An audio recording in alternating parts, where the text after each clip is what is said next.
So in terms of, for me, working with the young people and actually to be involved in this work in the Dutch Reformed Church, because I was studying to become a minister in this church. I was very committed, very evangelical, very deeply vocational in my commitment to working with the church, and almost like trying to avoid politics in the early 80s. But once I was confronted with what was going on in South Africa, but also the way in which the Dutch Reformed Church, through its theology, but also through its missionary policies, through its influence on the National Party, the Broederbond, how this church was a key pillar of the apartheid system and contributed to this kind of moral theological justification.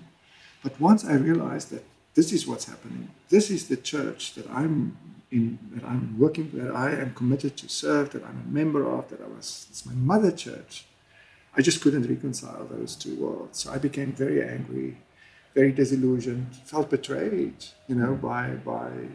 deeply betrayed by the church and by my ministers and by my family.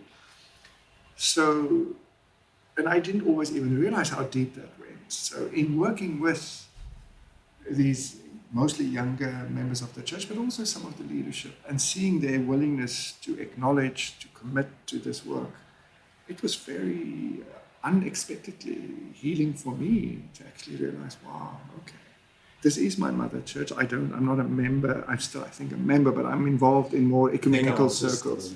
Yeah, but I'm much more ecumenical in my involvement.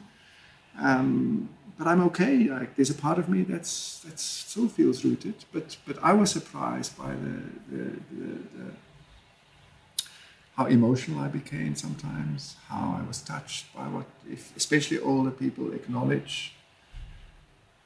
So that was a part of your kind of healing journey. I thought I was I've worked through that. This was in the mid-80s. So you think, okay, by the 2020s, I'm sort of more or less through that. But it's the layered nature. I think it's, again, the language of deep water, that there's layers and layers and layers to this. Deal with. And it takes time, I think, for the deeper things to surface. And to be accepted, there's an unconscious domain. I mean, of course, deep water is a very strong metaphor, symbol of the unconscious. Yeah. And I think we underestimate, not just at an individual level, but at a collective level, how much is in our collective unconscious that's bubbling away, or that is entangled, or it's the scars that are there. And so the centering prayer movement really is premised on is making use of psychological development theory, which says that we all come with a certain woundedness, going back to our childhood, our need for security, our need for control, and our need for belonging, affection, esteem. Those are fundamental human needs, and all of us come with a woundedness from our childhood, because no parent, no family is perfect. Yeah. So those core needs that are wounded get triggered when somebody calls you a racist, or when people say we need to redistribute wealth. When you feel like a marginalized community. Feel like marginalized, my language is threatened. So then you become, then there's layers of woundedness. And a lot of that is unconscious. So you react, you avoid, you run away, or you become angry and defensive and blame the ANC for all the problems in our country. So that kind of running away, angry defensiveness, from a psychological and a psycho-spiritual point of view, is a sign of deep woundedness. And that's not an excuse, but it gives us a kind of a therapeutic, pastoral lens to look at it, and to say we have to go on healing journeys together. Yes. So that we can also be prophets, and we can also be anti-racist activists. So I think we need both.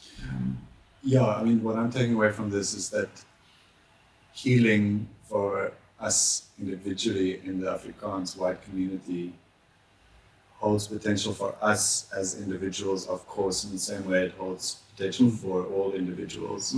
But if we're willing to do the work, it is a starting point to a more authentic racial reconciliation in South Africa. Because you're doing the work as a member of a group. Yes. So it's in effect intergroup work we're doing. Yeah.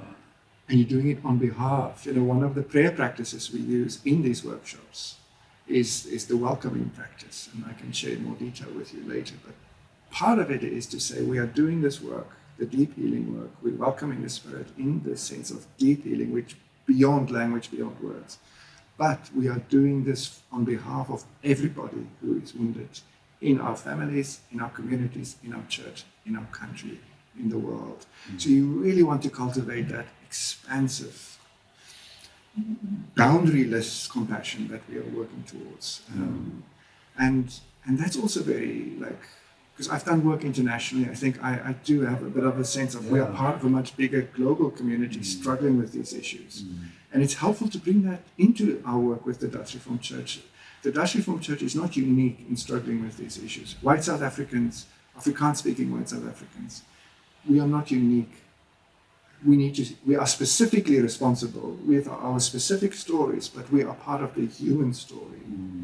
And that allows us to be a bit more compassionate also with ourselves. I think, so self-compassion is a critical virtue that we're not good at in a church denomination that is quite good at moralistic preaching and sinfulness and how bad we are. So that tradition comes with that unfortunate shadow side that there's a lack of compassion also for ourselves.